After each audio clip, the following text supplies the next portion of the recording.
ესეთი შემთხვევა დაფიქსირდა 2018 წელს ესეთი აპლიკაცია იყო თუ სახელი არ მეშლება Strava, რომელიც ტრეკერი იყო აქტივობების,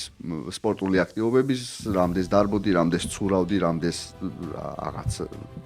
დარბაში ატარებდი დროს და Strava-ში დაფიქსირდა ესეთი უცნაური აქტივობები, რომ ნაკადები შემოდიოდა აი ხა ცხელწერტილს სადაც არის ხო ერაყი, ავღანეთის ტერიტორიიდან და იქ აფიქსირებდა აქტივობებს. ნუ იდეაში იქ არ უნდა ყოფილიყვნენ ადამიანები, ვისთვისაც ეს ტრეკერი იყო გათვლილი, მაგრამ აღმოჩნდა რომ ამერიკელ ჯარისკაცებს ჰქონდათ შეძენილი ეს აპლიკაცია და მოწყობილობები და მათი აქტივობები ფიქსირდებოდა იქ და შესაბამისად ხელმისაწვდომი გახდა ინფორმაცია, მათ შორის შეიძლება საიდუმლო სამხედრო ბაზების შესახებ.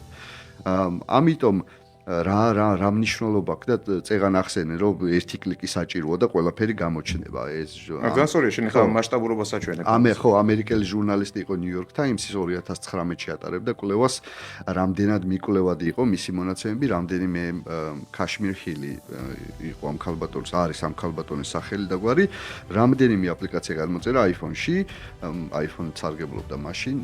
შეიძლება ეხლაც არ ვიცი ყოველ შემთხვევაში iPhone-ზე ჩაატარა ეს ექსპერიმენტი ჟურნალისტური გამოძიება იყო და ამ აპლიკაციების მომწოდებლებს მათ შორის თხოვეს მონაცემთა ბაზებზე წვდომა იმის დასაიდენტიფიცირებდა თუ რამდენად მიიღებდა ინფორმაციას ან რამდენად აფიქსირებდა ინფორმაციას ადამიანის შესახებ და მოკლედ დადგინდა ამ გამოძიებით დაადგინა რომ აბსოლუტური სიზუსტით წამების დროის ადგილის სიზუსტით სრულად იყო ასახული ამ ქალბატონის გადაადგილების მარშრუტი, სახლის სამსახური ობიექტები, სადაც მიდიოდა. ხო, რას თავშივე ვახსენეთ და მნიშვნელოვანი რატომ არის, იცით, ანუ მათ შორის მნიშვნელოვანია ცნობიერება